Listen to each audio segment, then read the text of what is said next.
세번역 사도신경으로 신앙 고백하겠습니다. 저는 전능하신 아버지 하나님 천지의 창조주를 믿습니다. 저는 그분의 유일하신 아들 우리 주 예수 그리스도를 믿습니다. 그분은 성령으로 잉태되어 동정녀 마리아에게서 나시고 본디오 빌라도에게 고난을 받아 십자가에 못 박혀 죽으시고 장사된 지 사흘 만에 죽은 자 가운데서 다시 살아나셨으며 하늘에 오르시어 전능하신 아버지 하나님 우편에 앉아 계시다가 거기로부터 살아있는 자와 죽은 자를 심판하러 오십니다.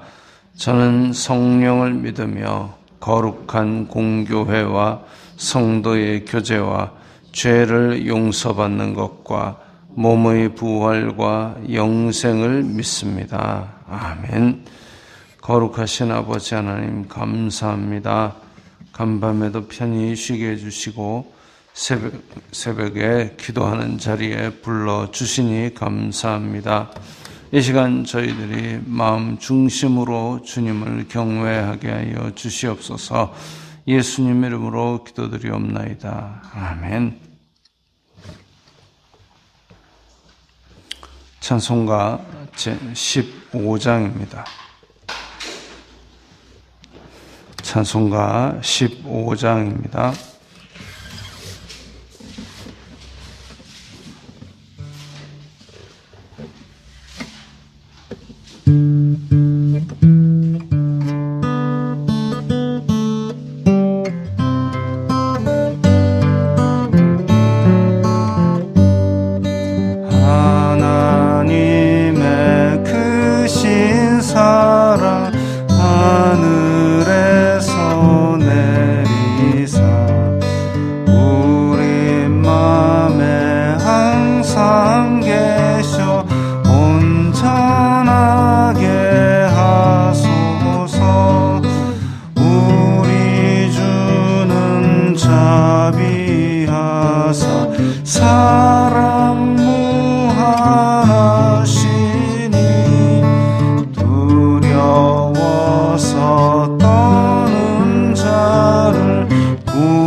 경배하게 하소서.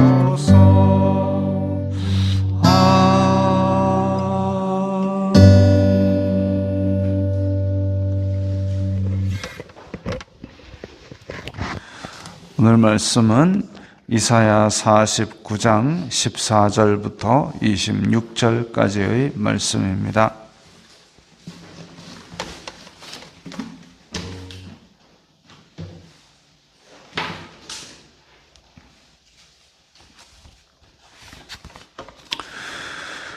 이사야 49장 14절부터 26절까지의 말씀 함께 읽겠습니다. 오직 시온이 이르기를 여호와께서 나를 버리시며 주님께서 나를 잊으셨다 하였거니와 여인이 어찌 그 젖먹는 자식을 잊겠으며 자기 태에서 난 아들을 긍휼히 여기지 않겠느냐. 그들은 혹시 잊을지라도 나는 너를 잊지 아니할 것이라.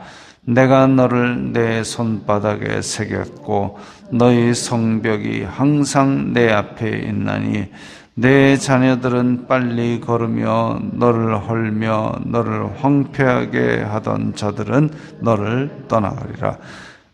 눈을 들어 사방을 보라. 그들이 다 모여 내게로 오느니라. 나 여호와가 이르노라. 내가 나의 삶으로 맹세하노니 내가 반드시 그 모든 무리를 장식처럼 몸에 차며 그것을 띠기를 신부처럼 할 것이라. 이는 내 황폐하고 적막한 곳들과 내 파멸을 당하였던 땅이 이제는 주민이 많아 좁게 될 것이며 너를 삼켰던 자들이 멀리 떠날 것이니라. 자식을 잃었을 때에 낳은 자녀가 후일에 내 귀에 말하기를 이곳이 내게 좁으니 넓혀서 내가 거주하게 하라 하리니 그때에 내가 내 마음에 이르기를 누가 나를 위하여 이들을 낳았는고. 나는 자녀를 잃고 외로워졌으며 사로잡혀 유리하였거늘 이들을 누가 양육하였는고. 나는 홀로 남았거늘 이들은 어디서 생겼는고 하리라. 주 여호와가 이같이 이르노라. 내가 뭇 나라를 향하여 나의 손을 들고 민족들을 향하여 나의 기치를 세울 것이라. 그들이 내 아들들을 품에 안고 내 딸들을 어깨에 메고 올 것이며 왕들은 내 양부가 되며 왕비들은 내 유모가 될 것이며 그들이 얼굴을 땅에 대고 내게 절하고 내 발의 티끌을 핥을 것이니 내가 나를 여호와인 줄을 알리라. 나를 바라는 자는 수치를 당하지 아니하리라. 용사가 빼앗은 것을 어떻게 도로 빼앗으며 승리자에게 사로잡힌 자를 어떻게 건져낼 수 있으랴. 여호와가 이같이 말하노라. 용사의 포로도 빼앗을 것이요 두려운 자의 빼앗은 것도 건져낼 것이니 이는 내가 너를 대적하는 자를 대적하고 내 자녀를 내가 구원할 것임이라. 내가 너를 억압하는 자들에게 자기의 살을 먹게 하며 새 술에 취함같이 자기의 피에 취하게 하리니 모든 육체가 나 여호와는 내 구원자요 내 구속자요 야곱의 전능자인 줄 알리라. 아멘. 오늘 말씀에서 하나님께서 또다시 그 백성을 얼마나 사랑하시는지를 보여주고 있습니다. 그 14절에 보면 오직 시온이 이르기를, 하나님의 택한 백성이 자기가 지금 고난의 상황이라 하여서 여호와께서 나를 버리시며 주님께서 나를 잊으셨다 하였거니와, 내가 지금 앞에 있는 상황이 괴롭기 때문에 아이고 하나님이 나를 잊으셨나 라고 그렇게 말을 하지만 15절 16절이 이제 하나님께서 정말 강력한 사랑을 선포하시는, 호소하시는 그런 말씀입니다. 여인이 어찌 그 젖먹는 자식을 잊겠느냐. 여자가 아이를 낳으면 이제 젖을 줄 준비를 몸에서 합니다. 그래서 젖이 꽉 차가지고 아프기도 합니다. 그러니까 젖먹이 자녀를 잊을 수가 없죠. 내 몸이 아픈데. 그래서 전에 무슨 원어 해설하시는 분들은 그 젖이 아플 정도로 주고 싶어 하는 그 마음을 전능한 하나님이다 이렇게 풀이하는 것도 들어본 적이 있습니다. 그 정도로 정말 내 연약한 백성을 하나님께서 잊지 않으시고 그 모든 것을 채워주고 싶어 하신다 이거죠. 그런데 자기 태에서 난 아들을 긍휼히 여기지 않겠느냐, 혹시나 그들은 잊을지라도. 그래서 엄마가 젖먹이 아이에게 안 주면 몸이 아파서 도저히 잊을 수가 없는데 혹시 그들은 잊을지 모르겠지만 나는 잊지 않는다. 그러니까 하나님께서 그 백성을 깜빡하였다 이런 거는 있을 수 없는 일이다 이겁니다. 내가 너를 내 손바닥에 새겼고 너의 성벽이 항상 내 앞에 있나니. 손바닥에 새긴다 이건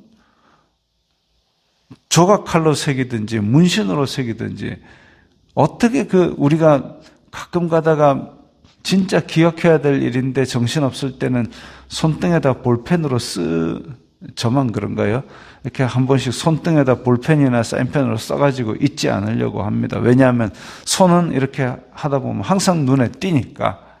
그런데 손바닥에 새기까지 했다고 합니다. 내가 너를 손바닥에 새겼다. 하나님께서 어찌 잊겠느냐 하시면서 더 심하게 내가 너를 손바닥에 새겼다. 도저히 잊지 않고 너와 나의 관계는 끊어질래야 끊을 수 없는 관계가 되도록 내가 잊지 않겠다. 이런 의지도 보여주고 계신 겁니다. 내 눈을 들어 사방을 보라. 그들이 다 모여 내게로 오느니라. 이 사방이라는 것은 이제 이스라엘 주변을 둘러싼 여러 나라들을 보라고 다 오고 있다. 왜 오느냐? 하나님께서 그들을 다 함께 속하게 만드시는데 내가 반드시 그 모든 무리를 장식처럼 몸에 차며, 장식은 내가 좋고 그것을 통하여 내가 빛나게 되니까 하는 거죠. 장식을 막 길 가다 깡통 쪼아갖고 내 몸에 장식하고 이런 사람은 없습니다. 보석으로 장식하고 금과 은으로 장식하고 또 아주 화려한 옷으로 장식이란 건 그런 거죠. 그래서 여러 사방의 무리들이 내 장식이 된다라는 것은 그야말로 이제 많은 민족들이 하나님의 택한 백성으로 모여들어서 그 가운데 하나가 되는 것을 말합니다. 그래서 각자가 다 영화로운 주님의 백성이 되는 거죠. 그게 결국은 신약시대에 모든 이방 나라, 그야말로 땅끝까지 복음이 전파되어서 모든 이방 나라가 남자든 여자든 종이든 자유인이든 유대인이든 헬라인이든 다 그리스도 안에서 하나가 되어서 아름다운 조화를 이루는 그런 모습을 보여주고 있습니다.